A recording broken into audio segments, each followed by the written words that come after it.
그래서 20절 말씀입니다.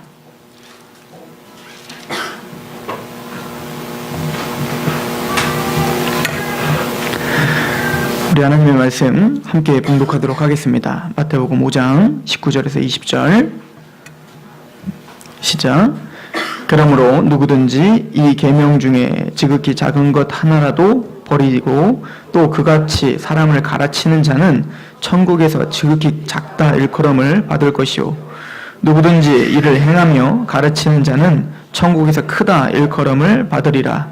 내가 너희에게 이르노니 너희 의가 서기관과 바리새인보다 더 낫지 못하면 결코 천국에 들어가지 못하리라. 아멘. 우리 잠시 기도합니다.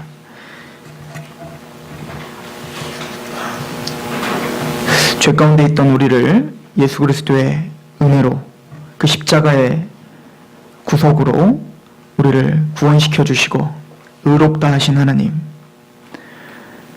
그 감사와 감격으로 하나님께 나와 예배를 드리게 하심에 감사드리오며 특별히 하나님 말씀 앞에 서오니 이 말씀이 우리를 주장하게 하시옵소서. 말씀을 가강하지 않고 그 말씀 그대로를 존중하며 그렇게 그 말씀을 추적할 수 있는 하나님의 사람들로 인도하여 주옵소서.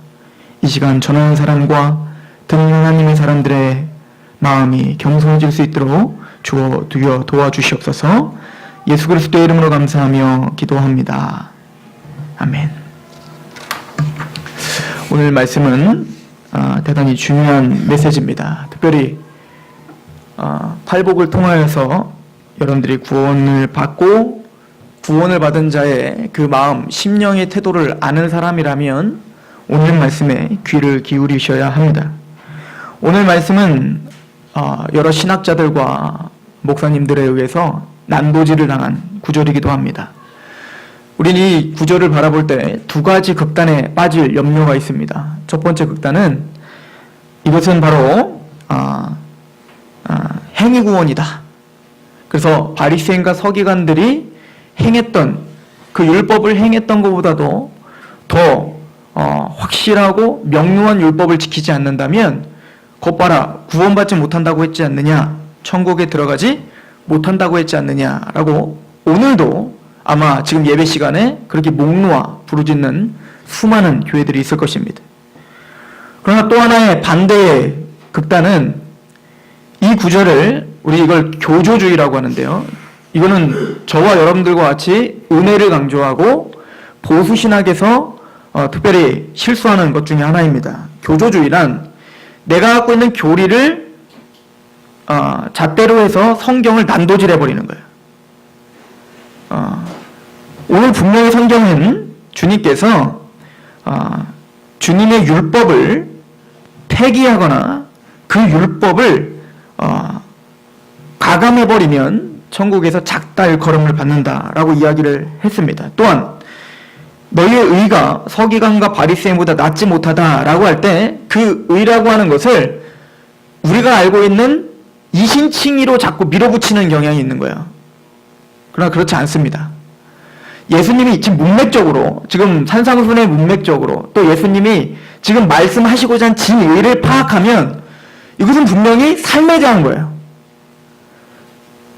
그런데 많은 교조주의자들은 이 구절을 가감하게 삭제해버리고 예수님의 진의를 파괴해버립니다. 그러면 단순히 나는 이것은 지금 서기관과 바리새인보다 나은 의라는 것은 믿음으로 받은 의를 말하는 거지 삶과는 상관없다라고 말하는 거예요. 전혀 그렇지 않습니다. 그렇다면 그 밑에부터 말하는 것은 다 필요 없는 말씀이 되어버리는 거예요. 주님은 이 이야기를 하고 서기관과 바리새인보다도 더 나은 의가 뭔지를 구체적으로 설명해주고 있어요. 서기관과 바리새인들은 살인을 저지른, 육체적인 살인을 저지른 것만이 살인죄라고 말했지만 예수님은 그걸 더 강화시켰죠. 형제를 보고 미워하는 게 이미 살인죄야. 그러니까 삶에 있어서 우리는 살인을 저지른 것만 죄책감을 갖는 게 아니라 누구를 미워하는 것을 가지고도 죄책감을 가지며 사셔야 되는 거예요. 이것이 바리새인과 서기관과는 다른 의를 갖고 있는 사람들인 거예요. 우리는 산상수훈 앞에 바로 서셔야 됩니다. 산상수훈은 지금 팔복을 통하여 은혜에 대해서 설명했습니다. 심령이 가난한 것은 나는 구원받을 수 없는 존재입니다를 고백하는 거라 했습니다. 예수 그리스도, 그 심령이 가난한 자의 고백에는 이미 이신칭의가 다 담겨 있는 거예요. 거기에 이제 믿음으로 구원받은 그 구원이 이미 다 담겨져 있는 거예요. 그리고 이제 예수님은 그 팔복을 갖고 있는 하나님의 나라가 임한 자의 주일에 대한 이야기를 하고 계시는 겁니다. 몸부림치며 이 산상순을 지켜내셔야 되는 거예요.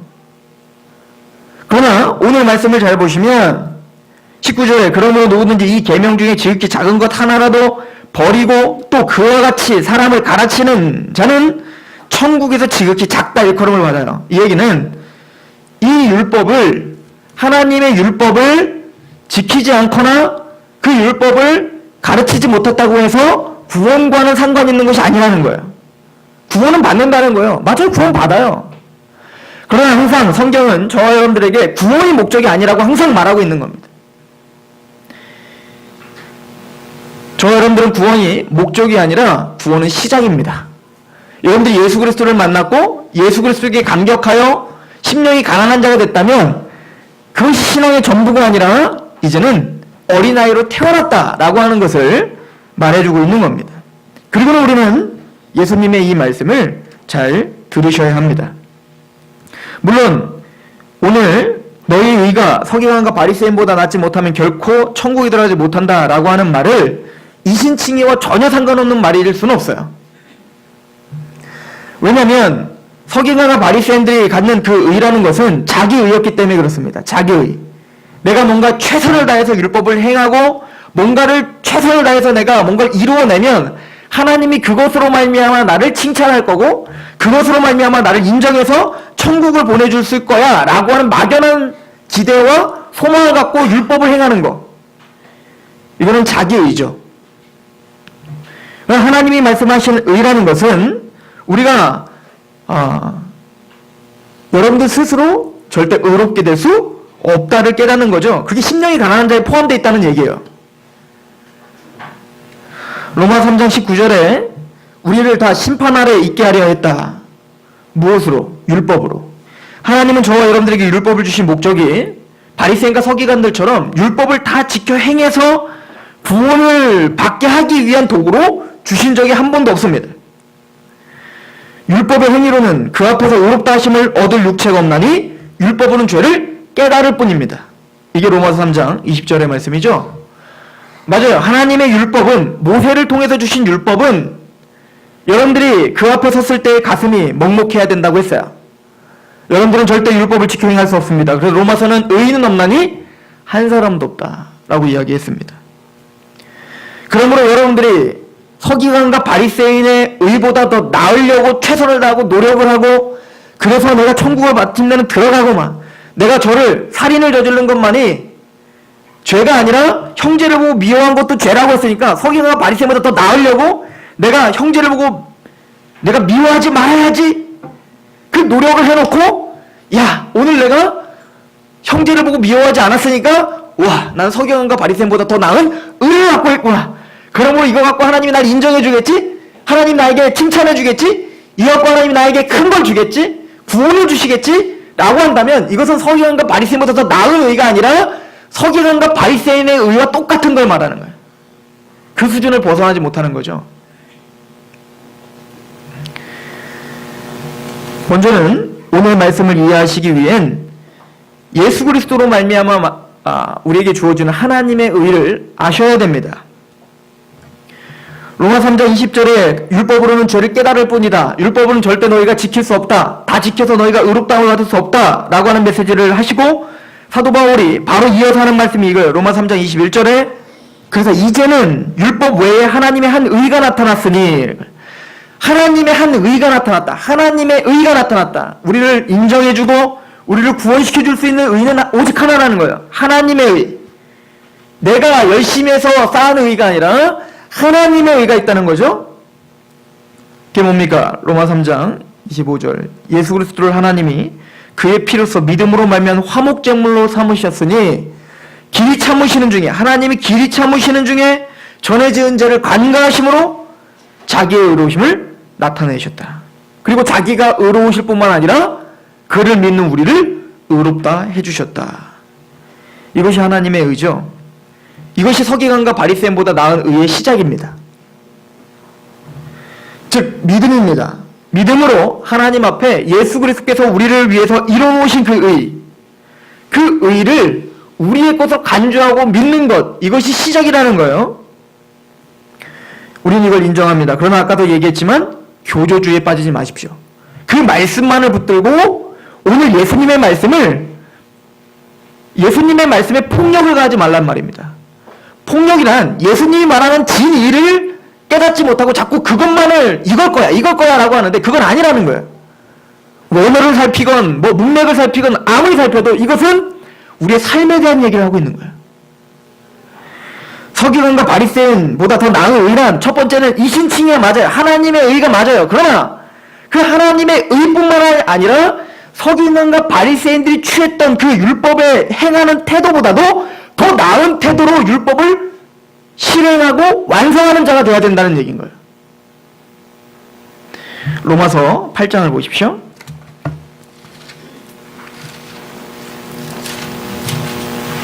로마서 8장 1절. 그러므로 이제 그리스도 예수 안에 있는 자에겐 결코 정죄함이 없다. 맞습니다. 저와 여러분들은요, 이제는 하나님이 보시기엔 죄인 취급하지 않으세요. 우리를 의인이라 불러주셨습니다. 구원에서 떨어지지 않습니다. 왜냐하면 2절에 이는 그리스도 예수 안에 있는 생명의 성령의 법이 죄와 사망의 법에서 너희를 해방했기 때문에, 즉 죄와 사망의 법이란 죄의 삭은 사망, 죄의 삭은 지옥이라고 하는 법에서 우리를 해방시켜 주셨어요. 저와 여러분들은 이제 죄가 있다고 지옥에 던져지는 사람들이 아니에요. 왜? 거기서 해방해 줬기 때문에. 그러나 그것이 오늘날 여러분들이 율법을 어기고 오늘날 여러분들이 율법을 값어치 없는 것으로 여기는 것에 대한 핑계거리가 되지 못합니다. 3절에 율법이 육신으로 말미암아 연약하여 할 수 없는 그것을 하나님은 하시라니. 맞습니다. 아까도 계속 얘기했지만 저와 여러분들은 율법을 지켜 온전하게 행할 수 있는 사람이 없어요. 그래서 누가 해주셨습니까? 예수님이 해주셨어요. 죄 없는 그 아들을 죄 있는 육신의 모양으로 보내사 여러분들의 모든 죄를 다 담당시키시고 십자가에 나 대신 죽이셨다고요. 그 은혜와 그 감사에 겨운 사람들이 팔복을 갖고 있는 사람이죠. 심령이 가난한 사람들. 애통하고. 여기까지 읽으시고 성경을 덮으시면 안 됩니다. 그 다음 구절을 보세요. 4절 같이 읽어봅시다. 시작. 육신을 따르지 않고 그 영을 따라 행하는 우리에게 율법의 요구가 이루어지게 하려 하심이라. 주님의 목적은 어디 있습니까? 율법을 폐기하는 게 아니라 율법을 완성하러 오셨어요.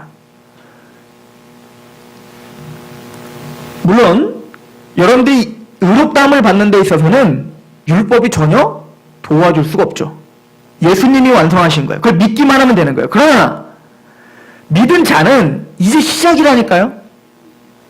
구원은 받았어요. 지옥에 떨어지지 않습니다. 죽을 때까지 착한 일을 시작하신 이가 예수 그리스도의 날까지 이루세요. 빌립보서 1장 6절의 말씀처럼.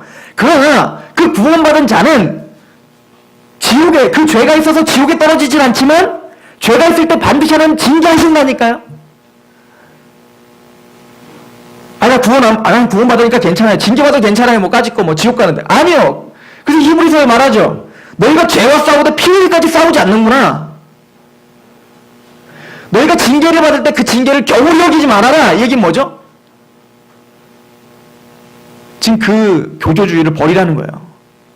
내가 예수님을 믿어서 구원받은 거 구원받은 거고, 그리고 구원받은 자는 눈이 열려 이제는 성령님에 의해 하나님의 율법을 새롭게 바라봐야죠. 그 말씀을 바리새인과 서기관보다도 더 나은 의로, 율법을 지키는 의로 그 말씀을 우리는 추적하며 사셔야 되는 겁니다. 우리가 복음을 전하고 구원론을 들으면 첫 번째 특징이 있어요. 자유해진다는 거예요. 그래서 율법주의에 빠져있던 자들이 예수 그리스도의 복음을 들으면 해방감을 느낍니다. 와, 살았다. 기쁩니다.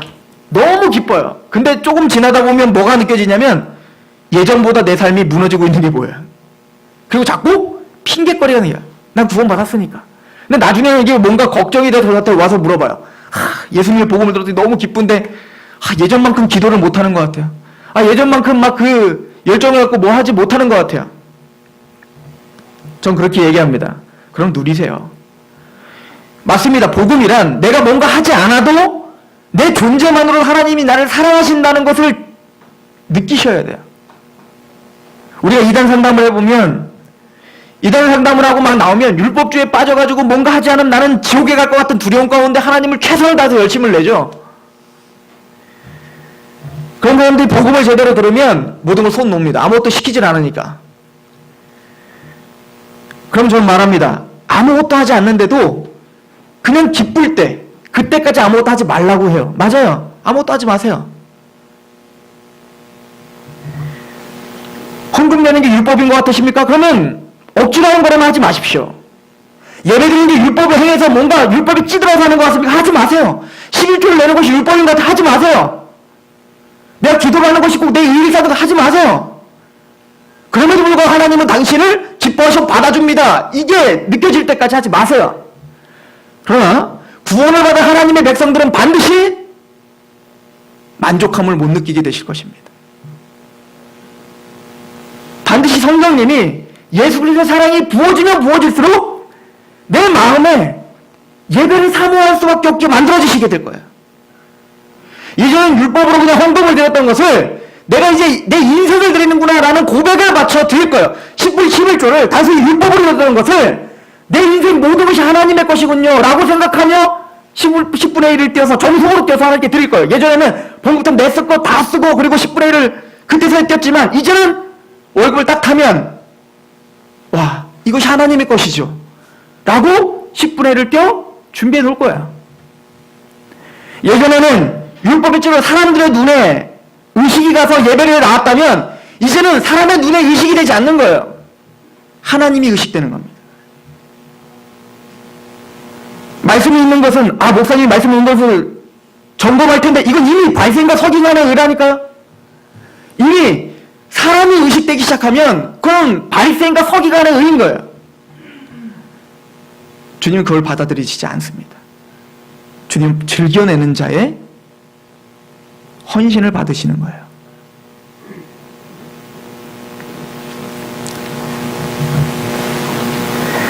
마태복음 23장을 보십시오.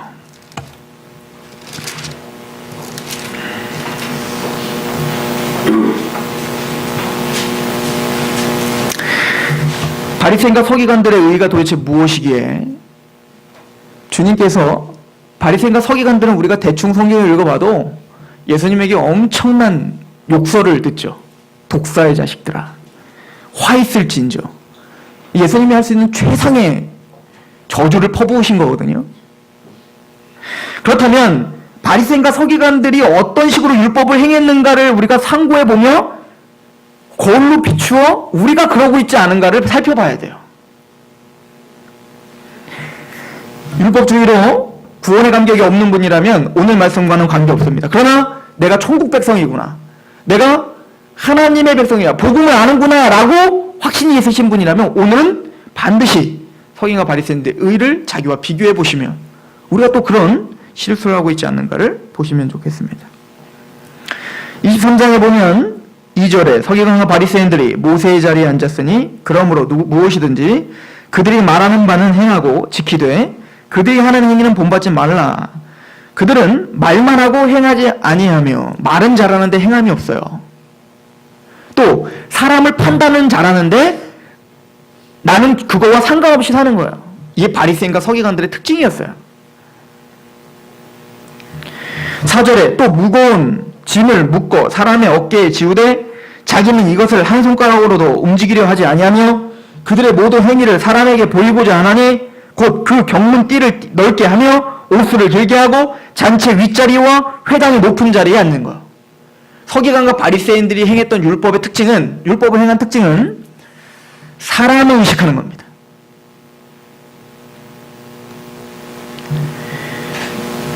내가 뭔가를 행합니다. 뭔가를 행하고 그 행한 것을 사람이 인정해주지 않으면 기쁨이 없는 거예요. 내가 뭔가를 행하고 내가 행했는데 얘는 안 해. 그럼 그거에 대한 막 막 불만이 터져서 그에 대해서 이야기를 하는 거예요. 너 이거 왜 하냐? 라고 그들에게 어깨에 막 짐을 지어주는 거예요. 이게 바리새인과 서기관들의 특징이었던 거예요. 이 얘기는 하나님의 나라의 백성은 다르다는 거예요. 한 가지를 하더라도 하나님 앞에서 하시면 되는 거예요. 그냥 그거면 되는 거예요. 나는 하는데 왜 쟤는 안 하지? 이미 나는 그 판단을 하고 있을 때 나는 바리새인과 서기관이 됐구나 라고 생각하시면 돼요. 좀 더디더라도 제가 사복음서를 읽으면서 가장 은혜가 됐던 건 뭐냐면 예수님이 제자들에게 책망하시는 일이 참 많이 없으시구나 라고 하는 걸 깨달았어요. 예수님은 홀로 밤이 맞도록 기도하셨습니다. 예수님 새벽 미명에 매일 일어나셔서 우리가 말하는 새벽 기도를 하셨어요. 예수님은 제자를 택하고는 중요한 사건이 있을 때마다 항상 주님 앞에 무릎 꿇고 기도하셨습니다. 근데 그거 아십니까? 한 번도 예수님은 제자를 니들 왜 기도 안 하니? 라고 말씀을 안 하시더라고요. 하도 말씀을 안 하시니까 제자들이 예수님께 나와서 그러더라고요. 우리도 좀 기도 좀 알려주세요. 그래서 주님의 기도를 알려주셨어요. 그렇다면 베드로와 그 제자들이 나중에 예수님처럼 살지 않았을까요? 이 제자들이 예수님의 삶을 곰곰이 생각하며 그대로 살지 않았을까요? 근데 우리는 너무 조급한 거예요. 예수님처럼 하지도 못하면서 우리가 모세의 자리에 앉아 사람들 다 판단하는 것처럼 그렇게 판단하며 있는 거예요. 23장 2절을 보세요. 서기관들과 바리새인들이 모세의 자리에 앉아 있어요. 스스로. 그리고 자기들은 다 행하지도 못하면서 말로 이 사람이 어쨌든 저 사람이 어쨌든 말은 잘하는 거예요. 이게 교회를 병들게 합니다. 또한 바리새인과 서기관들의 이 잘못된 것은 바로 외식인 겁니다. 외식. 이게 외식인 거죠. 주님은 이 외식을 철저하게 경계합니다. 어느 정도로 경계하냐면 외식하지 마 정도가 아니라 화 있을진저 저주의 대상이 된다라고 말하죠. 7가지 화를 말하는데 23장 13절 화 있을진저 외식하는 서기관들과 바리새인들이여 너희는 천국문을 사람들 앞에서 닫고 너희도 들어가지 않고 들어가게 하려는 자도 들어가지 못하게 하는도다. 이 바리새인과 서기관들은 교회 막 나오는 사람들 자기의 잣대로 자기도 하지도 못하는 잣대를 가지고 율법의 잣대를 가지고 또 때로는 그러겠죠. 내가 요걸 하는데 자기 또 못하는 율법들이 수두룩하거든요. 그런 것들이 수두룩하면서도 자기들도 율법을 다 지키지 못하면서 그 자기가 하는 그 하나 가지고 사람들 다 판단하면서 하는 거예요. 화 있을진저 그게 외식이라는 거예요. 외식. 15절도 보십시오. 화 있을진저 외식하는 서기관과 바리새인들이요 너희는 교인 한 사람을 얻기 위하여 바다와 육지를 두루 다니다가 생기면 너희보다 배나 더 지옥 자식을 되게 하는지다. 그러니까 이 바리새인과 서기관들이 율법의 행함을 가져라 라고 그 잣대로 자꾸 판단하고 그렇게 해서 넌 천국 못 가. 율법주의 교회를 말하겠죠. 그리고는 막 선두도 보내요. 이게 진리라고. 자기만 지옥 가는 게 아니라 누구도 지옥 자식으로 만들어요. 자기들이 복음이라고 믿고 있는 그 율법주의로 다른 사람까지도 다 지옥 자식을 만들어버리는 거예요. 16절 그래서 이렇게 평가합니다. 화 있을진저 눈먼 인도자여 눈이 멀었구나. 복음을 알지 못하는구나. 주님이 너희를 어떻게 인도했는지 알지 못하는구나. 이 싸움은 어려운 싸움입니다. 저와 여러분들도 외식하는 자들이에요. 저와 여러분들이 얼마나 많이 외식을 하고 있습니까? 여러분들이 예배를 빠졌는데 하나님이 생각이 안 나고 제가 생각난다면 외식이에요. 이해 가십니까? 여러분들이 기도의 자리에 나오지 못하는데 그게 하나님이 의식되지 않고 제가 의식된다면 외식이라고요.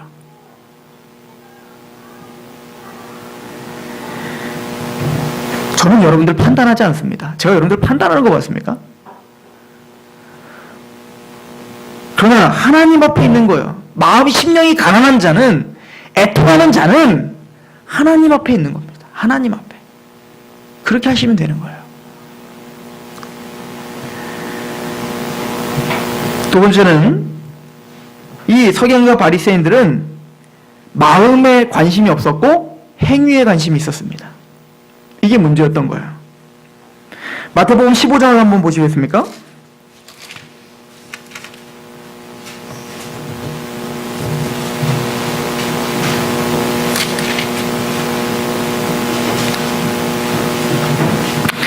(15장 1절에) 그때 바리새인과 서기관들이 예루살렘으로부터 예수께 나와 이르되 당신의 제자들이 어찌하여 장로들의 전통을 범하나이까?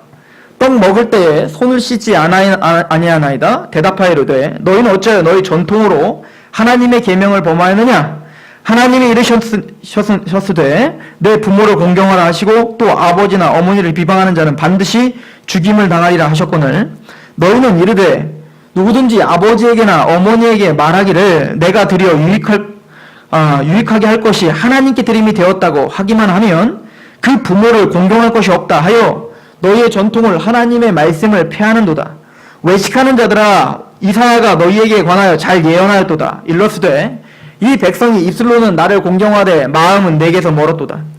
사람의 계명으로 교훈을 삼아 가르치니 나를 헛되이 경배하는도다 하였느니라 하시고 무리를 불러 이르되 듣고 깨달으라. 입으로 들어가는 것이 사람을 더럽게 하는 것이 아니라 입에서 나오는 그것이 사람을 더럽게 하는 것이니라.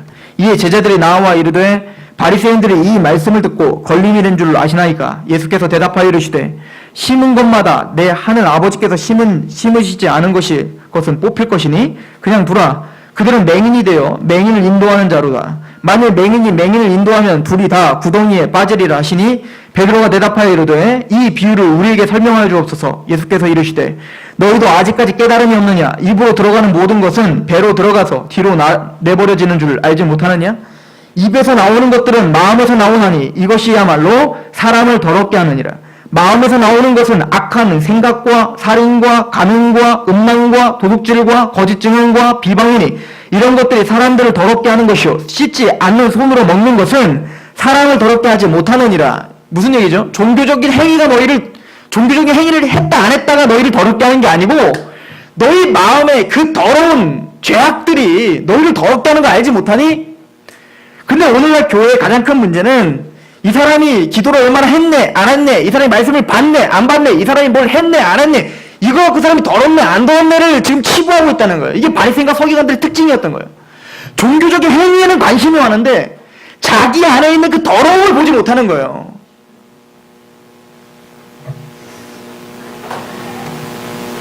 주님은 우리에게서 말씀하시는 거예요. 비판하지 말라. 너의 들보름 보지 못하고 남의 눈에 티를 빼려고 하는구나. 이게 바리새인과 서기관들인 거예요.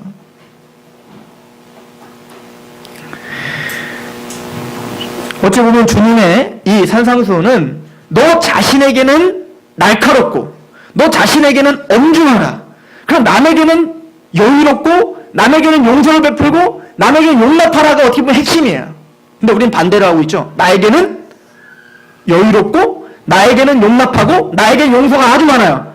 그러나 남들의 잘못은 절대 용서가 없어요. 칼같이 그를 비판하는 거예요. 이게 바리새인과 서기관이죠.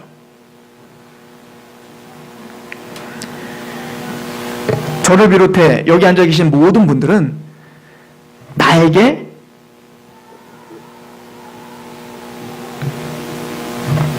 은혜로운 분들이에요. 사실은 다. 이게 인간의 이기적인 욕망인 거예요.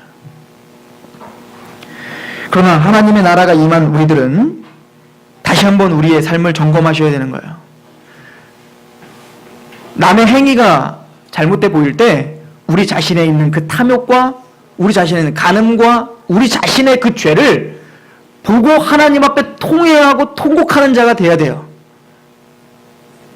이것이 바리새인과 서기관보다 더 나은 의입니다. 또 하나는 아까도 계속 제가 이야기했지만 율법의 행함을 또 나 자신을 판가름할 때 자꾸 우리는 상대방을 기준으로 비판하고 그 비판하면서 나는 그보다 더 낫다라고 하는 개념으로 우리가 살아요. 그게 서기관과 바리새인들이었어요. 가장 대표적인 게 바리새인과 세리가 둘이 같이 기도를 하러 올라갔죠.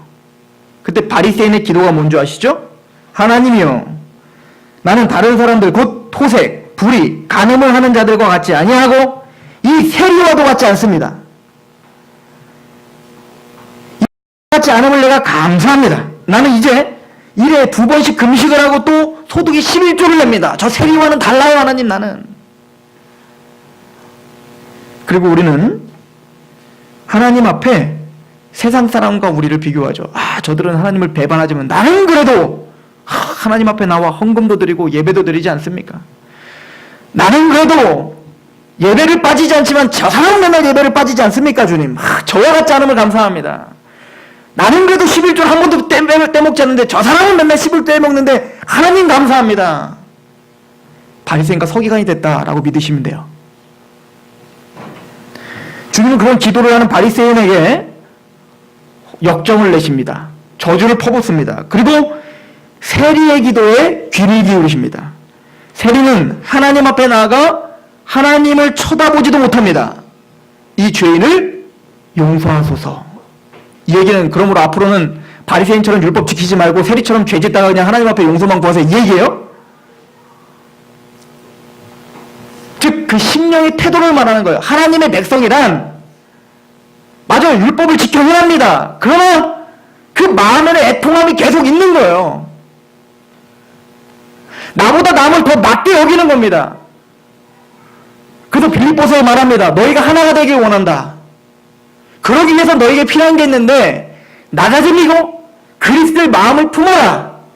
그게 십자가의 길이죠. 너는 나를 따라오라고 했으니까 그 그리스도의 마음이 뭔데요? 원래는 하나님이셨던 그 높으신 분이 자기의 모든 것을 내려놓고 이 땅에 내려올려 죽기까지 복종하셨지. 낮아지심이죠. 그리고 엉터리 같은 제자들에게 책망하지 않고 묵묵히 예수님은 그분이 하실 일을 하신 거예요.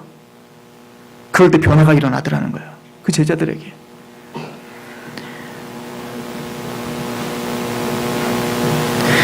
자녀들에게 큰 소리 내기는 쉬워도 자녀들에게 어떻게 살아가는지 삶으로 보여주기는 어렵죠?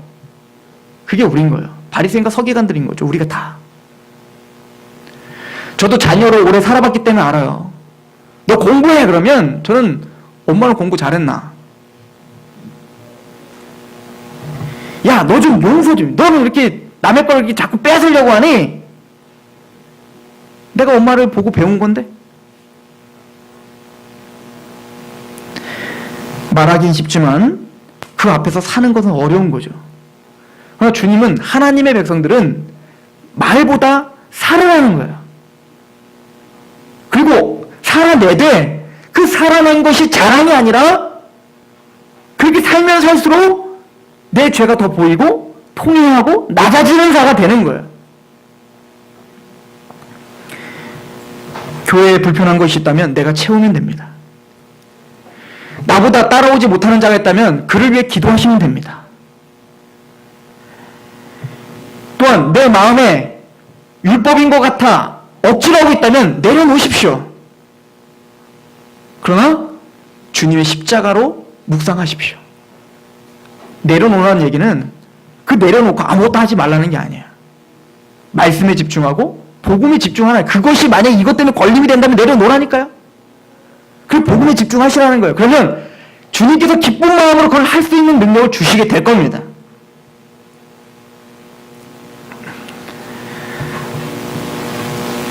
바리새인과 서기관들보다 더 나은 의는 바로 행함보다 사람에게 관심을 두는 거예요. 바리새인과 서기관들이 예수님에게 와서 질문을 합니다. 율법에서 가장 큰 게 뭡니까? 가장 큰 계명이 뭡니까? 주님이 대답을 하시죠. 마음을 다하고 뜻을 다하고 목숨을 다해서 너희 하나님을 사랑하라. 이게 첫 번째 계명이고 둘째 계명은 내 이웃을 내 몸과 같이 사랑하라. 이게 둘째 계명이다. 라고 말씀하시고 그러니까 바리새인과 서기관들이 물어보죠. 그럼 누가 이웃입니까? 라고 물어봤을 때 주님께서 비유를 드십니다. 사마리아 사람. 그러니까 사마리아 사람 칭찬받을 이유가 전혀 없는 사람인 거예요. 싫은 사람이에요. 혐오감이 있는 사람입니다. 유대인들이 바라보기엔. 그런 사람이 쓰러져 있는 겁니다. 대제사장이 지나갑니다. 제사장이 지나갔을 때 어떻게 합니까? 그냥 지나가죠. 왜요? 바쁜 거예요. 행함이 많기 때문에. 뭔가 해야 되니까. 바리새인이 지나갑니다. 그냥 지나갑니다. 강도 만난 자가 쓰러져 있는데 제가 지금 잘못했군요. 사마리아 사람이 지나갔어요. 사마리아 사람은 어떻게 합니까? 그를 데려다가 치료를 해주는 거예요. 그리고 물어보는 거예요. 누가 진짜 이웃이니? 바리새인과 서기관들이 아무 말도 못하고 돌아갑니다. 이게 뭐죠? 그 사람들의 실제적인 삶이었기 때문에 그래요. 말은 많이 하고 하나님 말씀은 많이 알고 뭐 나는 이렇게 행했고 저렇게 행했고 막 떠들어대기는 떠들어대는데 진짜 그 사람의 필요가 뭔지를 보지 못하는 거예요. 그 사람을 사랑하고 케어하고 그 사람을 데려다가 입히고 치료하는 그건 없는 거예요. 그게 우리지 않습니까? 하나님을 잘 믿는다고 하고 교회도 나오고 내 일도 잘하고 하나님 앞에 기도도 많이 하고 말씀도 많이 보고 11조도 내고 헌금도 내고 전도도 하고 뭐 다 하는데 진짜 이 사람들의 필요를 보지 못하는 거예요. 그 사람을 진짜 사랑하지 못하는 거예요. 그것은 율법이 아니라니까요. 율법의 핵심은 사랑인데 그 사랑이 다 빠져버렸다면 행함만 있다면 그거는 율법이 아니죠. 자기 의거예요 그거는. 성도의 필요가 보여야 됩니다. 힘들어하는 성도가 보이면 그 사람에 의해 안타까워 하셔야 돼요. 저는 성령 충만을 그렇게 생각합니다. 그 베드로와 요한이 오순절 성령 강림 때 성령 충만을 받습니다. 그리고는 그 성령 충만한 마음으로 성전 앞을 지나가는데 성전 문 앞에 미문에 앉아있는 한 안진뱅이를 보게 됩니다. 근데 그 안진뱅이는 그날만 앉아있던 게 아니라 태어날 때부터 안진뱅이요 성전 미문에서 항상 구걸했던 자였어요. 베드로와 요한은 예수님을 따라다니는 내내에도 성전을 들락날락하고 그 미문에 앉은 그 안진뱅이를 봤다고요. 그런데 베드로와 요한은 그날따라 그가 보였어요. 그리고 그에게 기적을 베풀어 1억을 내켜줍니다. 거기는 기적이 중요한 게 아니에요. 베드로와 요한이 이런 기적을 베풀었네, 성령 충만의 기적 베풀었네가 중요한 게 아니고 그 안진뱅이의 필요를 봤다는 거예요. 그게 성령 충만인 거예요. 이 안진뱅이는 원래 하나님의 백성으로 성전에 들어가 하나님을 경배해야 될 사람인데 자기 그 핸디캡 때문에 거기 앉아있는 것이 이제는 뭐요? 내 일처럼 느껴지기 시작하는 거예요. 이게 성령 충만인 겁니다. 성령 충만할 때 엎어지고 쓰러지고 방황하고 뭐하고 나 이러고 했네 자랑이가 성령 충만이 아니라 성령 충만이란 성령님이 여러분과 함께 계시다면 그런 필요들이 보이는 겁니다. 그리고 섬기는 거예요. 응답금은 내가 없으니까 내가 할 수 있는 최선을 다해 내가 섬겨줄게. 일어나. 주님은 그런 마음의 사역에 기름 부으심이 있고 거기에 기적이 일어났던 거예요. 저는 저와 여러분들이 예수 그리스도로 말미암아 의롭다함을 받은 자들이라 믿습니다. 그렇다면 저와 여러분들이 바리새인과 서기관들보다 더 나은 의가 있는 줄 믿어요. 그 마음엔 그 씨앗이 다 있는 거예요. 왜냐하면 하나님의 사랑이 있기 때문에 그렇습니다. 그 하나님의 사랑은 반드시 이웃사랑으로 연결이 된다고 믿습니다. 그리고 외식하는 게 아니라 뭔가 사람을 얽매여서 뭔가를 하게 하는 게 아니라 자유롭고 해방감이 있고 뭔가 만족감이 있지만 더더욱 율법이 이루어져가는 교회, 율법이 더더욱 세워져가는 성도들이 되시길 소망해요. 이번에 성경 공부를 하는데 한 집사님이 복음을 전했는데 복음을 전했어요. 율법을 전한 게 아니라 복음을 전했는데 이렇게 고백을 했어요. 하나님의 사랑과 은혜를 듣다 보니 율법이 더 세워져야겠네요. 저는 그게 저와 여러분들의 고백이길 소망합니다. 기도하겠습니다.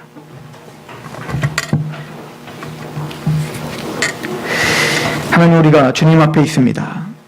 예수 그리스도의 무한하신 사랑으로 구원함을 받고 그 감격 속에 해방감을 누리며 자유함을 누리며 하나님 앞에 그렇게 어린아이처럼 나아갑니다. 그러나 거기서 멈추지 않고 성령님 그 십자가의 사랑을 더욱더 부어주셔서 하나님의 율법을 세우고 하나님의 말씀을 세우며 우리 마음 안에 있는 죄를 깨달아 그 죄를 잘라내는 성화의 과정을 걸어가는 하나님의 백성들로 붙잡아 주시옵소서. 마음을 다하여 하나님을 섬기되 생각을 다하여 하나님을 섬기되 사람을 의식하지 않고 하나님 앞에 그 십자가의 사랑 앞에 감격하여 의식하며 걸어갈 수 있는 그런 참다운 하나님 백성들 되게 하옵소서. 예수 그리스도 이름으로 감사하며 기도합니다. 아멘. 하나님 앞에 찬양합시다.